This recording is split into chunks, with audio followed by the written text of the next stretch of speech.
Tudo bem, gente? O meu nome é Ana Paula, eu vou ministrar as aulas de português junto com a Jenny, né? Hoje a gente vai falar de ortografia, né? A primeira aula de ortografia. E a gente vai passar pelos conteúdos de acentuação, emprego das letras, né? Quais letras a gente deve usar nas palavras, e o uso do hífen. Em primeiro lugar, a gente tem que deixar claro que a acentuação, a definição de acentuação, é o modo de indicar um som que possui mais intensidade na palavra do que os demais. E a sílaba que é essa sílaba mais intensa, a gente chama de sílaba tônica, tudo bem?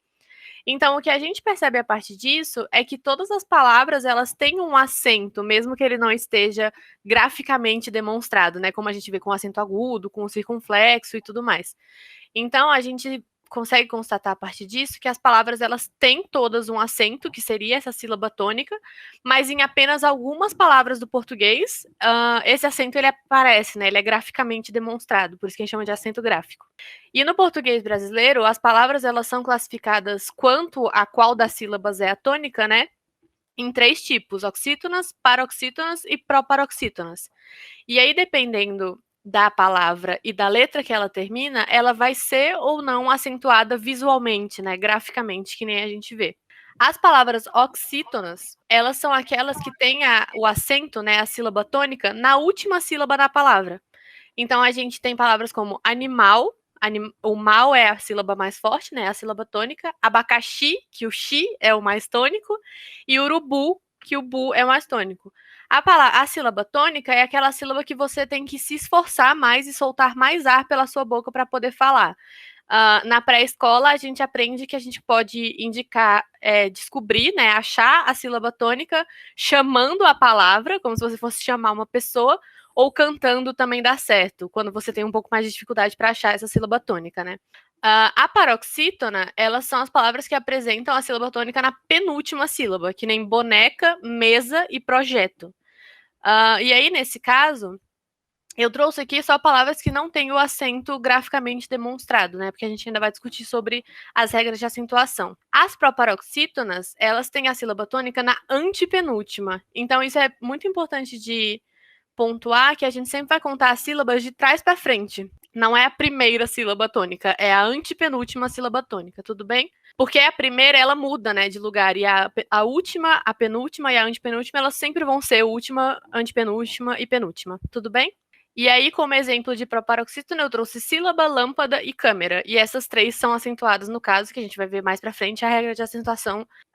E aí a gente vai falar sobre as regras de acentuação das oxítonas, tudo bem?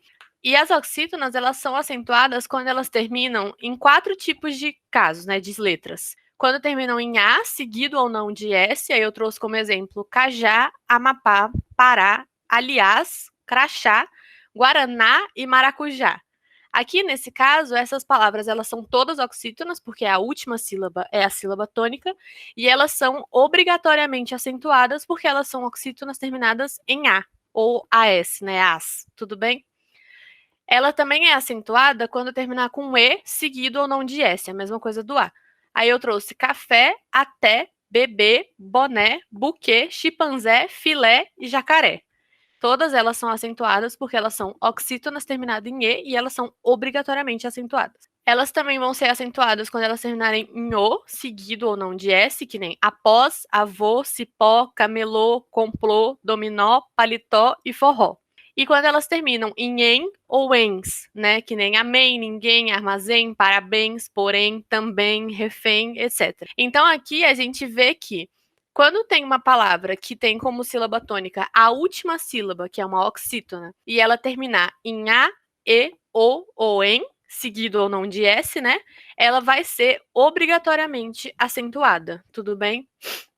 E aqui nesse caso a gente também percebe que quando o acento é graficamente demonstrado, a sílaba acentuada vai ser necessariamente a sílaba tônica, tá bom? As paroxítonas, que é a classe de palavras que mais tem palavra no português, né? O tipo de tônica que mais tem palavra no português, elas são acentuadas em mais casos. As paroxítonas têm um pouco mais de regra, tudo bem? Elas são acentuadas quando elas terminam em i, seguido ou não de s, que nem táxi, lápis, júri, bilis, íris, oásis, praxis e tênis. Aqui, nesse caso, elas são obrigatoriamente acentuadas porque todas elas terminam em i e tem como sílaba tônica a penúltima sílaba, tudo bem? Todas elas. Elas também serão acentuadas quando elas terminam em us, ou uns. Aí eu trouxe vírus, álbum, fórum, bônus, humus e Vênus. Quando elas terminam em L, elas também são acentuadas, que nem ágil, amigável, automóvel, cível, desagradável, difícil, dócil e estéreo. Quando elas terminam em N, que nem abdômen, hífen, cólon, elétron, glúten, nêutron, líquen e pólen. Quando elas terminam em R, que nem açúcar, câncer, caráter, fêmur, flúor. Quando elas terminam em X, que nem clímax, córtex, fênix, látex, ônix, tórax. E em ps, né, o PS, que são só 3 palavras no português, que é bíceps, tríceps e fórceps. As 3 são acentuadas e as 3 são paroxítonas terminadas em PS. Aí tem mais 3 regras, né? Quando termina com an, nasal, né? A com tio, ião, ímã, órgão, órfão, sóton, e em ditongo, quando tem um ditongo em seguida, né? Quando ele é seguido ou não de S, que nem todas as regras. Água, língua, oblíquo. Esse encontro aqui, que a gente tem o guá, guá, quo, é um ditongo, tudo bem? Esse encontro consonantal. E aí a gente tem uma outra regra que é quando a palavra ela tem um hiato. O hiato é quando o encontro consonantal é separado entre as sílabas, tudo bem? Ela fica sozinha. Então aqui a gente. Oi. Outro vocálico, amiga. Vocálico, isso, desculpa. Tudo bem. Errata. É vocálico, gente, foi mal. Então aqui a gente tem vários casos em que a palavra separada, a vogal fica sozinha, né? Ou com o S. E aqui a gente chama isso de hiato. Quando a paroxítona tem um hiato, ela é acentuada, tudo bem? E aí é o caso de saída, guaíba, viúvo, egoísta. Todos esses casos, eles são casos de hiato. E aí quando ele acontece com as letras I e U, as vogais I e U, ela é acentuada.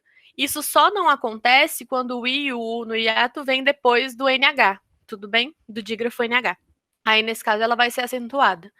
Aqui, a gente consegue olhar para essa regra de uma outra forma, que é, desde o acordo ortográfico, desde que ele passou a vigorar, né, em 2016, as paroxítonas, elas são acentuadas em todos os casos, menos quando elas terminam com as letras que acentuam as oxítonas, tudo bem? Acho que assim é um pouco mais fácil de lembrar. Então, toda vez que as paroxítonas não terminarem em A, em E, em O e em EN, ela vai ser acentuada, tudo bem? E aí, a gente tem algumas regras de acentuação que são especiais das paroxítonas, né? Esse é um grupo muito, muito especial das palavras, porque é a grande maioria do português. Então, aqui a gente tem, desde o acordo ortográfico, as sílabas tônicas que são formadas com ditongo aberto, ei e oi, elas não são mais acentuadas, né? Elas deixaram de ter o acento. Que nem assembleia, ideia, né? Que é o mais famoso de todos, que a gente discutiu bastante na época que o acordo mudou. Geleia, jiboia e paranoico. Então, essas palavras com ditongo aberto, elas não são mais acentuadas, são as palavras que a gente fala que o acento caiu, né, desde o acordo ortográfico. E aí, nisso, com o acordo ortográfico também, as tônicas I e U, elas não são mais acentuadas naquela questão da separação quando elas são colocadas depois de ditongo, que nem em feiura, sauípe não é mais acentuado no português brasileiro, e Bocaiúva, que é uma cidade brasileira. E aí, por fim, quanto às regras do acordo ortográfico, o acento de hiato formado por duplicação e o, ele também caiu, né? Ele não existe mais, que nem crem, lem, enjoo, vou, que é o que mais foi discutido, né? Essas palavras, elas não têm mais acento hoje em dia. Tudo bem? Uma coisa que foi muito dúvida, assim, nessa época do acordo também, é que as pessoas têm que ficar atentas que as oxítonas terminadas em ei ou em oi continuam Elas com continuam. Uhum. Tipo, papéis, cowboy, porque eu já peguei muito aluno escrevendo redação, na hora de escrever papéis, tira o acento porque acha que vale o mesmo que ideia. Também tiram muito de herói porque heróico perdeu, sabe? Exatamente, vai Então, ter assimilação de perder o ei, perder o oi, não se atenta à posição da sílaba na palavra. Isso que a Jenny falou é bem importante ressaltar. Isso aconteceu do ditongo aberto em paroxítonas. As oxítonas que possuem ditongo aberto, elas ainda são acentuadas se elas entrarem lá naquelas questões do A, do E, do O e do EN, tudo bem? Aqui é só para paroxítona que a gente está falando. Então, o papéis, né, cowboy também, essas palavras elas continuam tendo acento. acento. Os ditongos em paroxítonas, elas continuam sendo acentuados. Em oxítonas, continuam sendo acentuados, tudo bem? São só em paroxítonas que alguns perderam esse acento. E, por fim, as proparoxítonas, elas são todas acentuadas, não tem nenhuma exceção. E quando a antepenúltima sílaba é atônica, ela vai ser acentuada independentemente do que for, que nem lâmpada, câmera e assim por diante, né? Que eu trouxe os exemplos. Sílaba, oxítona, a proparoxítona, ela sempre é acentuada. E agora a gente vai para a parte de ortografia, falar sobre emprego de letras e sobre o uso do hífen, né? Que são conteúdos bem recorrentes nas provas. A ortografia, eu trouxe a definição primeiro e ela é definida como um sistema de representação convencional de uma língua na forma escrita, né? E aí, por conta disso, o português brasileiro, pela ortografia ela ser convencionada, a gente tem alguns tipos de letras que causam bastante confusão, né? Quando a gente usa, escreve e tudo mais. E aí, por conta disso, é importante a gente ter atenção quanto ao uso de certas letras. A primeira letra é o H. O H ele é uma letra muda, né? Ele não tem som na maioria das vezes que ela é aplicada. E ela é usada quando a origem da palavra determina, né? Então, às vezes, a palavra ela veio do latim, que nem hoje, e em latim ela era escrita com H, que tinha som na época, só que hoje em dia a gente não pronuncia o H, mas devido à origem da palavra, a gente mantém a escrita com H, né? Apesar dele não ser pronunciado. Então, quando a gente tem determinado originalmente, né, etimologicamente, que nem a gente fala na linguística, a formação da palavra, ela se deu, né, ela originou de uma palavra que era escrita com H inicialmente, então a gente mantém o H. E aí essas palavras são higiene, honra, hoje, essas palavras que a gente sabe que a gente vê humano, né, que inicia com a letra H. O H, ele também aparece no final de interjeções, que tem A, quando a gente escreve, né? E ele vai aparecer no meio da palavra só e somente em substantivos compostos que tem o hífen. E a segunda palavra ela começa com H, né? Que nem pré-história e super-homem. E ela também vai aparecer no meio de palavra quando ela tiver com CH, LH e NH, né? Que nem palhaço, chuveiro e manhã. Então, são só nesses dois casos que o H vai aparecer no meio de palavra. Na grande maioria dos casos, ele aparece no começo ou no fim, né? Que nem nas interjeições. Outra letra que também é bom a gente olhar para ela é o S, porque a gente sempre fica naquelas dúvidas. Tem aquele negócio do português, né? SZ, XC, SS, SC. Então, essa parte ela é um pouco mais complicada da gente entender quais palavras que a gente vai aplicar a cada uma das letras, né? E aí, no português, o S ele é empregado sempre nas palavras que têm esses sufixos e, esa e isa, né? Que nem marquesa, poetisa e burguês. E é importante a gente notar que esse tipo de sufixo ele forma palavra que indica profissões, estado social, título de honra ou nacionalidade, que nem português, portuguesa, poetisa, né? Profissão, o título de honra, marquesa, etc. Então, quando a palavra indicar esse tipo de título, ou de profissão, ou de nacionalidade e tudo mais, ela sempre vai ser grafada com S, tudo bem? Por conta do sufixo. Outras palavras que são grafadas com S são as que têm o sufixo oso ou osa e formam adjetivos, que nem gostoso, pretensiosa, esse tipo de palavra assim. Então, essas palavras, esses adjetivos que são formados por oso e osa, eles sempre vão ser gravados com S também. O S, ele também vai acontecer necessariamente depois de ditongos, que nem ditongo é o encontro vocálico, né? Que nem pausa, maisena, paisagem, coisa. O ditongo, ele tá aqui no au, no ai e oi, tudo bem? E aí ele também acontece, o S, né? Ele também aparece nas conjugações das formas verbais por e querer e seus compostos, né? Então, quando você vai conjugar esses dois verbos, eles são grafados com S. E aí os compostos a gente tem compor, repor, assim por diante. Então, eu trouxe de exemplo, pusesse, repusesse, quis, quiseram. Esses verbos eles vão ser grafados com S, essas conjugações. E o S também vai aparecer em palavras que vêm de uma primitiva que é grafada com S, né? Então, eu tenho análise, analisar vai ser com S, pesquisa, pesquisar, pesquisador, etc. É com S. Pesquisador é com Z, na verdade, né? E aí, paralisia, mas paralisia no sentido de paralisar, não de paralisação de greve, paralisia de condição física mesmo. Então, a gente também vai ter as derivadas que são com S, né? Aí a letra Z, ela vai aparecer também no sufixos eis e esa, né? Só que nesse caso, eles vão formar substantivos que são derivados de adjetivos. Aí aqui no caso, clareza vem do adjetivo claro, pobreza vem do adjetivo pobre, rigidez vem do adjetivo rígido e escassez vem do adjetivo escasso. Então, nesse caso, quando a gente tem um substantivo que vem de um adjetivo, ele vai ser grafado com esse EZ ou EZA, esse sufixo. E aí elas também aparecem, que nem no H, quando eles vêm de uma palavra que é grafada com Z, que é primitivamente grafada com Z, né? Então a gente tem cruz, cruzada, cruzeiro vai ser com Z, e deslize, deslizamento vai ser com Z também, tá bom? A gente vai para o X. E a gente sabe que o X ele vai aparecer depois de ditongo, que nem o S, né? Caixa, trouxa, feixe. Ele vai aparecer também seguinte a sílaba inicial em. Aí a gente tem inchada, enxurrada, enxaqueca. E aí, só que aí, nesse caso, a gente tem algumas exceções, que é encher, encharcar, que essas palavras são grafadas com CH.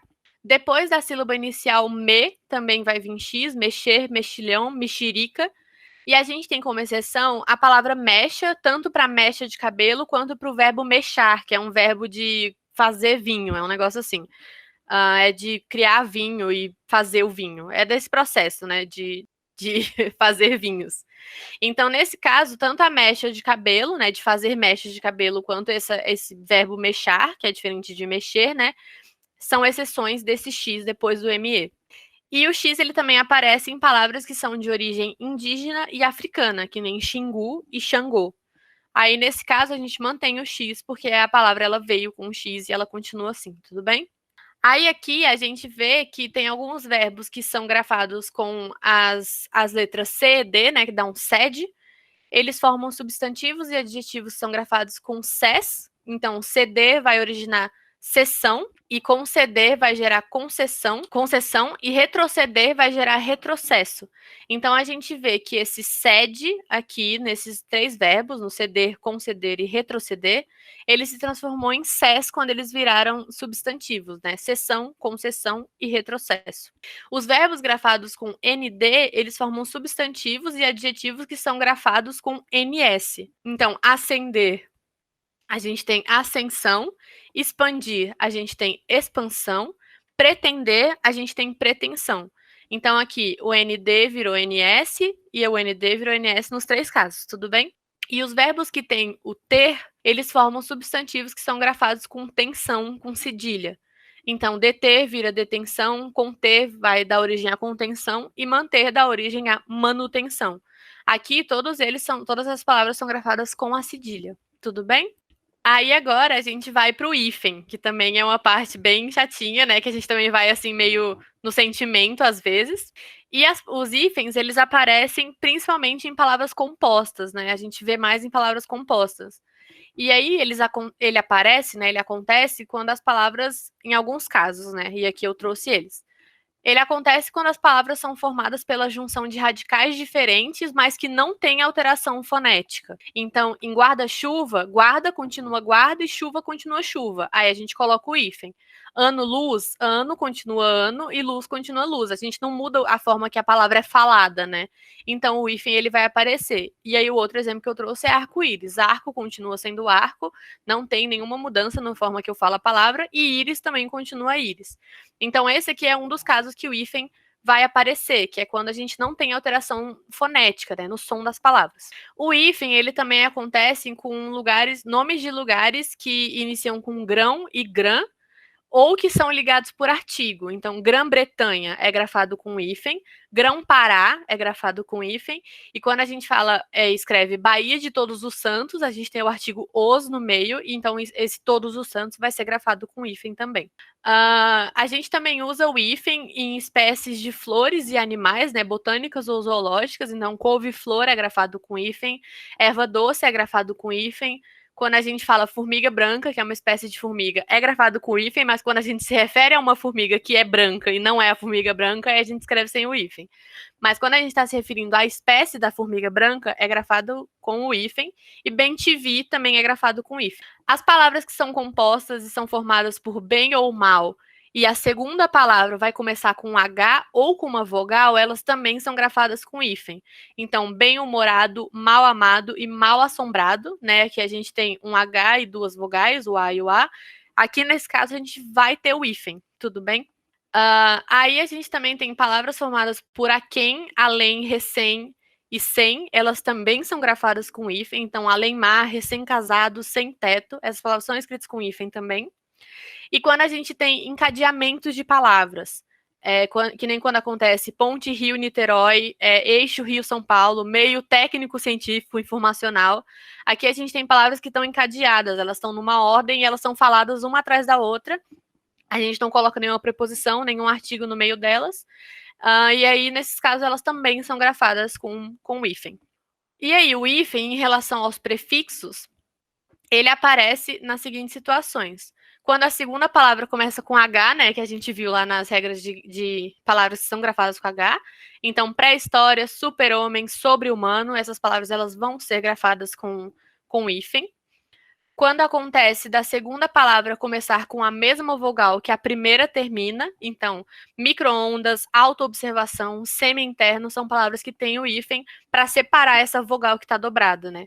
Inclusive, antes da reforma ortográfica, essas palavras eram escritas juntas, né? E aí passou a vigorar essa regra de que quando a vogal dobra é colocado um hífen. Os prefixos circum e pan, eles possuem hífen quando a segunda palavra começa com as letras H, M ou N ou por uma vogal. Então, pan-americano, pan-africanismo e circunnavegação são palavras que têm que grafar com hífen, tudo bem? Depois dos prefixos hiper, inter e super, a segunda palavra, quando é iniciada pelo R, a gente vai ter o hífen, né? Aqui a gente tem a dobra da letra de novo, mas nesse caso é só no caso do R, tudo bem? Aí a gente tem hiperresistente, interrelação e superrevista. Os prefixos ex e vice, eles são sempre grafados com hífen, ex-mulher, vice-presidente, vice-governador, sempre, esses dois prefixos, eles sempre vão vir seguidos de hífen, eles nunca vão estar juntos com a segunda palavra. E depois dos prefixos pró, pós, pré e pró, quando eles estão acentuados, né, vai ter o hífen também, que nem pós-moderno, pré-escola e pró-europeu. Aí eu trouxe alguns exercícios da prova da aeronáutica essa, né, e do SMV, para a gente poder ver como que essas questões caem nas provas. Aí a primeira delas, ele traz vários vocábulos, né, 4 grupos de 3 vocábulos, e aí ele pede para a gente assinalar a alternativa em que todos os vocábulos estejam acentuados por causa da mesma regra.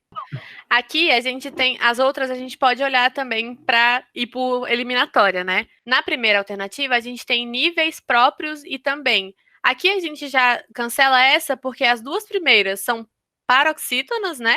E a última é oxítona, então já não é a mesma regra, tudo bem? Aí a segunda alternativa, a letra B, a gente tem inteligência, política e estar. De novo, a última é oxítona, já não vale. E na C a gente tem provável, nível e dogmático. No caso, aqui exclui essa alternativa é dogmático, né? Porque ela é proparoxítona e as outras são paroxítonas. E aí, na D, a gente tem 3 proparoxítonas e as proparoxítonas sempre são acentuadas. Muito bom. Aí, a próxima é basicamente o mesmo tipo de questão, né? Ele traz um trecho que é, no princípio, eu guardava meu verbo amar debaixo de muita gramática, se por prudência, também por medo de desbotá-lo, ao deixá-lo vir à luz. Sempre vir a palavra penumbra como claridade suficiente para proteger o amor. Esse trecho é do Vermelho Amargo, do Bartolomeu Campos de Queiroz, e aí ele destaca, né, algumas palavras do fragmento que não estão acentuadas, e ele pede para a gente marcar a alternativa em que os acentos estão corretos. Porque tem várias palavras que não estão acentuadas. A primeira delas é princípio, então a gente já elimina de cara a alternativa que não tem a palavra princípio, né? Princípio é acentuada porque é uma paroxítona terminada em ditongo, tudo bem? Que nem a gente viu as regras. Gramática é acentuada porque é uma proparoxítona e todas elas são acentuadas. Prudência é acentuada também por ser uma paroxítona que termina em ditongo, né? Aqui é o pio e o ia, né? Io e ia. O também é acentuado porque é uma oxítona terminada em en, que nem a gente viu. O desbotá-lo aqui é porque a gente tem esse oblíquo e quando a gente transforma desbotar para desbotá-lo, o acento ele muda, né?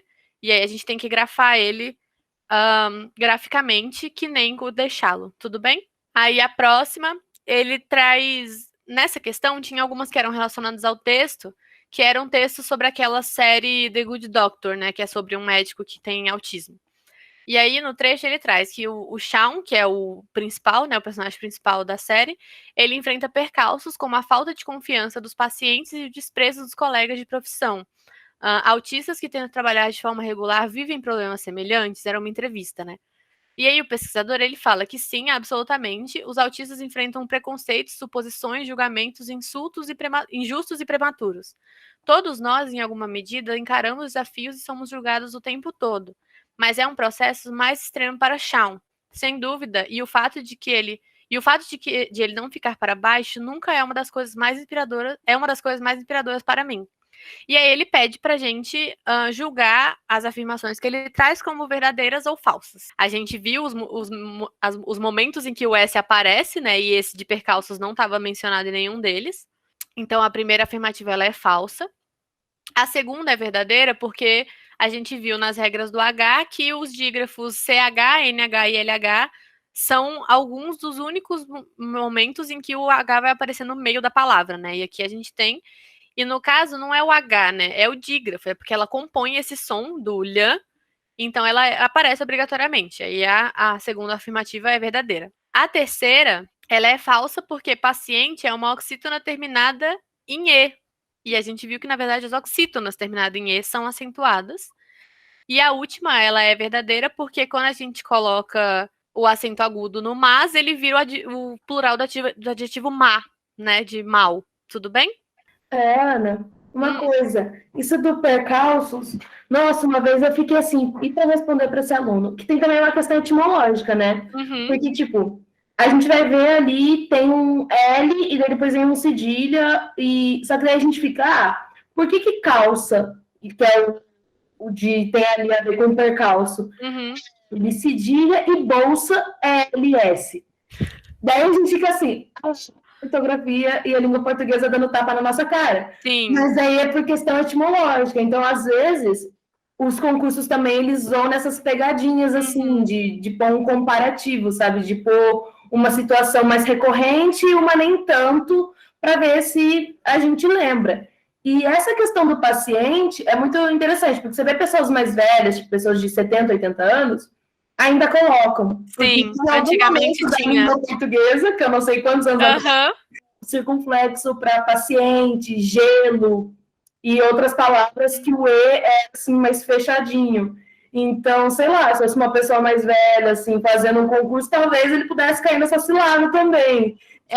Doce também é uma dessas palavras, né, que tem o circunflexo, tinha, né, o circunflexo no antigamente. E aqui a gente vê justamente isso. A ortografia, como eu falei lá no começo, ela é definida convencional, ela é convencionada, né? E aí algumas regras elas vêm do que tem na palavra, que nem o S, né? Os sufixos, e outras vêm da etimologia, da formação da palavra. Então, desse percalço, a gente também tira calçado, calçada, né? Que vem. A gente vai pela família de palavras ali que estão relacionadas. Se a gente sabe que calçada e calçado é com cedilha, quando a gente vê percalço, a gente fala, isso aqui não é com S, impossível. Porque a gente vai nos grupinhos, né? Sim. Quando a gente vê o percalço com S, ele dá uma gritadinha no nosso olho também, né? Ela parece uma palavra estranha. Sim, uma técnica que sei lá, no primário a professora falava lá, olha, escreve manualmente. É que hoje a gente digita muito, né? Mas às vezes quando eu tô digitando eu tenho dúvida, eu escrevo na mão. Eu faço isso também. Tem a memória meio que mecânica nossa, Sim, né? Eu faço isso também. Do movimento. Então, se eu estou digitando alguma coisa, sei lá, o meu Word resolveu não verificar a ortografia, eu estou digitando. Daí eu fico na dúvida, eu tenho um bloquinho do lado, eu vou lá e escrevo na mão. Porque se parecer estranho escrever na mão, sei lá, percalço com S, eu fico, não, é com cedilha. Então, a gente ainda que está nessa faixa de idade, que foi alfabetizada no papel e não no tecnológico, né? No EAD? No EAD, também tem essa artimanha, né? De que, querendo ou não, nosso cérebro ele ainda registra uns movimentos, umas coisas que facilitam, assim, pra gente dar uma verificada. E isso entra na questão do hábito que o Sérgio falou, né? Essa questão de ortografia tem as regras que são super extensas e tudo mais? Tem. Só que a gente tá o tempo todo lendo manchete de jornal, a gente tá lendo coisa no celular, né, e tudo mais. E a gente vê essas palavras no nosso dia a dia. Então também tem essa parte do hábito mecânico, né, na hora de escrever à mão, e o hábito de olhar também. Que é isso, de quando a gente vê o percalço com S, a gente olha e acha um pouco esquisito, né? É uma palavra estranha com S. Ela parece estranha. Vamos para a próxima, então. Aí essa aqui já é do SMV. E ele aparece o ideia, né? O famoso ideia. E aí tinha um texto que falava: na frase, interroguei uma vez como tiver a ideia de gritar aquilo. A palavra destacada, ela segue as regras de acentuação do sistema ortográfico que está vigorando, né? Que passou a vigorar depois do acordo. E aí ele pede para a gente assinalar a alternativa em que todas as palavras estão grafadas corretamente. O paranoia é o que eu falei lá na parte do ditongo aberto, né? Ele caiu, essa palavra ela tinha o acento, né? Só que ele deixou de existir com a reforma ortográfica. E aqui, no caso, a letra C, ela tá certa porque o apoio realmente não tem esse acento, né? Porque é uma paroxítona terminada em O, e as oxítonas, na verdade, terminadas em O são acentuadas. Os juízes é por conta do hiato, né? O I, ele fica separado. O paranoia é porque o acento caiu. Aranha é porque é uma oxítona terminada em E, mas aqui, no caso, só uma não tá acentuada, né? Mas é porque é a oxítona terminada em EN. E no caso, jovens não tem acento porque é uma paroxítona terminada em ENs, né? E a gente viu que as oxítonas que são terminadas em ENs são acentuadas. Aí a gente vai ter como correta a letra C, tudo bem? Aí a gente tem mais uma, que é também da SMV, essa questão. E ele traz um trecho de um dos textos que tinha, que era: as secundárias são as necessidades sociais, as de estima e as de autorrealização. E aí ele fala que, sobre o emprego do hífen, de acordo com a gramática do Bechara, né, de 2008, quando o primeiro elemento termina por vogal e o segundo começa com R, o R é duplicado, e a gente não tem o hífen. E aí isso acontece em autorrealização, né? E aí ele pede para a gente assinalar a opção em que todas as palavras estão certas de acordo com o uso ou não uso do hífen com a reforma ortográfica que que é vigente hoje em dia, né? Aqui é aquela questão que a Jenny citou, né? Que tem algumas questões de concurso que eles vão mexer nessas palavras que são um pouco que a gente vê menos e tudo mais. A gente tem que recorrer para as regras, né? O rádio ouvinte, ela é grafada sem o hífen porque a gente não tem a dobra do som, tudo bem? E a gente viu lá na regra do hífen que as palavras que são compostas por duas palavras, que no caso é rádio e ouvinte, elas só são separadas por hífen quando a gente não tem mudança fonética. E aqui nesse caso acontece, porque a gente não fala rádio ouvinte, a gente fala rádio ouvinte. Então aqui nesse caso o hífen não acontece porque as palavras elas sofrem essa mudança fonética e elas se aglutinam e viram uma palavra inteira, né? Não tem hífen. O semi-interno é grafado com hífen porque a gente tem aquela questão da dobra da vogal, né? Semi termina com I, interno termina com I, então a gente coloca o hífen e deixa as duas vogais separadas, né? Elas não ficam juntas. Essa regra do semi-interno, ela se aplica para anti-inflamatório, que era uma palavra que era escrita junta antes do acordo ortográfico, por exemplo. Tudo bem? Coordenar é uma palavra que não tem hífen porque o prefixo co, ele não estava lá nas regras que a gente viu, tudo bem? Era o cir com o pan, o co não estava lá, o pré, o pró, o pós. Então aqui o coordenar, o co, né, o prefixo co, ele não indica, ele não usa o hífen depois dele em nenhum momento. Ele sempre vai aparecer junto na palavra. O antiaéreo é a mesma coisa. A gente teria o hífen se a vogal que inicia a palavra aéreo fosse a mesma de anti, que não é o caso. Então, antiaéreo a gente escreve junto. E o pan-americano, a gente vai ter que separar com hífen, porque o pan, ele é separado com vogal. Tudo bem? Tem uma questão também, que é quanto à característica da prova. A prova, tanto da aeronáutica quanto da SMV, eles estão dando uma prova para a maioria das pessoas que não é dessa área de linguagem, né? Engenheiro, pessoal da saúde, tipo, então pessoal que tem pessoal da arquitetura também. Então é muito comum a gente ver no enunciado trechinhos igual esse que está mencionando o Bechara. O SMV, ele tem a gramática do Celso Cunha como gramática de referência e o manual de ortografia do Bechara. Então, o que acontece? Ele faz esse movimento, as bancas fazem esse movimento de mencionar um trechinho da bibliografia ou de dar uma explicada no conceito primeiro, para ver se, ajuda a refrescar a memória do aluno, né? E para ajudar também nesse sentido de, às vezes, se mandar a pergunta seca assim direto, pode não fazer muito sentido, vai ficar muito descontextualizado. Eles dão essa contextualizada, ou explicando uma regrinha, ou usando um trecho da bibliografia, um trecho de texto, igual a gente viu, acho que na questão, não sei se é anterior ou antes da anterior. Foi a outra, vou voltar aqui. Isso, para dar essa familiarizada, assim, para ver se o aluno também lê as coisas, né? Porque, sei lá, se o aluno vê assim, não, é questão de ortografia, pula o textinho ali do Bechara e vai responder a questão, pode ser que dê, assim, com os burros na água, né, gente? Porque pode ser que empaque ali nessa questão do, nossa, eu não me atentei a essa regra, eu não me lembrei dessa regra. Então, é bastante importante ficar atento a isso, né? De ler o enunciado inteiro, de na hora da prova, assim, grifa, circula, destaca o que é mais importante, igual você faz por eliminação. É bacana isso, vai estar com X em cima do que está errado mesmo, para visualmente você conseguir organizar as ideias também, assim, organizar a cabeça. E nos nossos exercícios, a gente vai trabalhar bastante essa questão do como ler a questão, o que aproveitar do enunciado, o que aproveitar, porque é o que vocês vão precisar na hora da prova, né? Não adianta nada saber regra de acentuação de trás para frente na teoria, daí chega na hora da prova, se perde porque cai, sei lá, um rádio ouvinte desses que você nunca viu na vida, sabe? Então, é interessante, assim, fazer esse exercício sempre, que com o tempo também você vai ficando mais ligeiro nisso de localizar, de marcar, de fazer com que seja possível descartar coisas de forma consciente, não só sair eliminando, assim. Eu conheço, agora eu vou fazer uma analogia meio esquisitinha, mas ela vai fazer sentido. Eu conheço um professor de física que ele dá a fórmula para os alunos em prova, sabe? E uma vez ele falou para mim que ele faz isso porque física é interpretação, né? Matemática, enfim, a gente tem que saber ler o que a gente tem que fazer. E a gramática é a mesma coisa, como a Jenny disse. Se você for com todas as regras decoradas, mas não souber aplicar aquilo, sabe? Você não consegue fazer. É a mesma coisa com física. Se eu for para uma prova de física com todas as fórmulas possíveis, mas eu não souber o que são os elementos das fórmulas, eu também não faço a prova, sabe? Bom, gente, é isso. Tá isso, eu vou parar de gravar aqui. Se você quiser se despedir antes de eu terminar de gravar. Ah, tá bom. Tchau, gente. Até a próxima.